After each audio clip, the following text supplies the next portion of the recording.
ανάπτυξης. Είναι ασφαλώς σημαντικό το γεγονός πως ο αναπτυξιακός νόμος έχει καταρχήν την αποδοχή των κοινωνικών φορέων, ενώ καταγράφεται στα θετικά του πως δίνει προτεραιότητα στη στήριξη των μικρομεσαίων επιχειρήσεων. Ο κύριος Σταθάκης μίλησε για ένα κράτος αρρωγό των επενδύσεων που δεν θα απέχει από την αναπτυξιακή διαδικασία.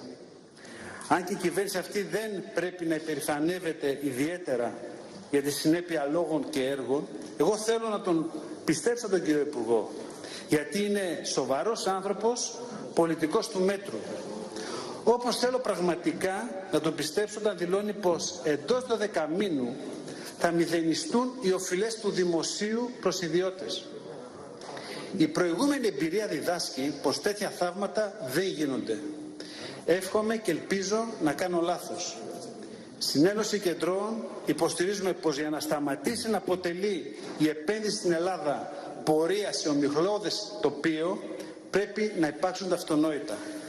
Πολιτική σταθερότητα, φορολογική σταθερότητα, πάταξη της γραφειοκρατίας, απλούστευση των διαδικασιών, συνέπεια και συνέχεια του κράτους, πραγματική στήριξη στην ιδιωτική πρωτοβουλία. Γιατί δυστυχώς μέχρι σήμερα αντιμετωπίζουμε τους επενδυτές με τιμωρητική διάθεση. Τους διώχνουμε. Στο πλαίσιο αυτό είναι ξεκάθαρο πως η επιτυχία του νέου αναπτυξιακού νόμου θα εξαρτηθεί από την πολιτική βούληση για την άρση των τεράστιων καθυστερήσεων στην εκταμείευση και πληρωμή επιδοτήσεων, καθώς και στην αποτελεσματική καταπολέμηση της γραφειοκρατίας. Θέτω προς συζήτηση μία πρόταση που κατέθεσε το Τεχνικό Επιμελητήριο Ελλάδος. Να υπάρξει πλήρης φοροαπαλλαγή, λέει, για μια επιχείρηση για το διάστημα που είναι σε εξέλιξη η διαδικασία αδειοδότησης, από την ώρα που έχει κατευθεί πλήρης φάκελος. Με τους προηγούμενους αναπτυξιακούς, η μέση επιχορήγηση για τις θέσεις εργασίας που δημιουργήθηκαν εκτοξεύθηκαν από τα 36.000 ευρώ στον αναπτυξιακό νόμο του 1998 σε 323.000 ευρώ στον αναπτυξιακό νόμο του 2011. Οι θέσεις εργασίας δηλαδή που δημιουργήθηκαν ήταν λίγες και ακριβές, καθώς και η διάρκεια τους δεν ξεπέρασε τα 3 χρόνια.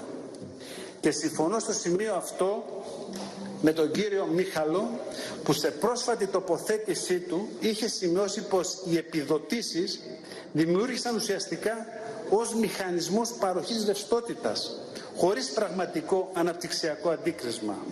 Τώρα, μετά από 6 χρόνια συνεχούς μείωσης του ΑΕΠ και με τα ποσοστά ανεργίας στα ύψη, δεν μπορούμε να δεχθούμε η μέση επιχορήγηση να ξεπεράσει τις 200.000 ευρώ ανά θέση εργασίας που θα δημιουργηθεί.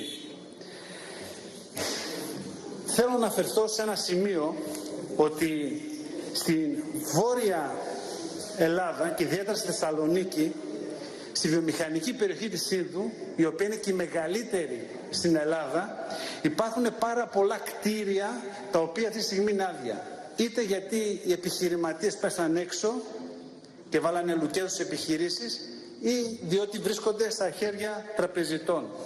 Εδώ θα υπήρχε μία πρόταση, αντί να μπουν οι επενδυτές στο αναπτυξιακό, και όπως γνωρίζετε το αναπτυξιακό νόμο το περίπου 50% της επένδυσης είναι κτηριακά, να παραχωρηθούν αυτά εδώ τα κτίρια στους νέους επενδυτές με χρηματοδότηση από τις τράπεζες ή από το ταμείο του ΕΤΕΑΝ. Και χρόνο θα γλιτώσουμε, αλλά και χρήμα.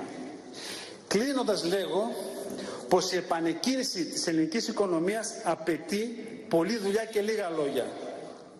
Βρισκόμαστε στο σημείο 0. Έχουμε ανάγκη κάθε αναπτυξιακό εργαλείο που θα μας βοηθήσει να ξεκολλήσουμε από τη λάσπη της ύφεσης.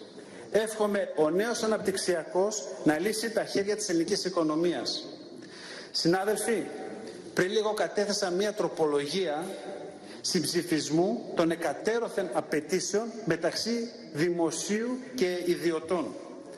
Θα παρακαλούσα να τη δείτε θετικά, συναδελφοί μου, για να δώσουμε όθηση στην ελληνική οικονομία.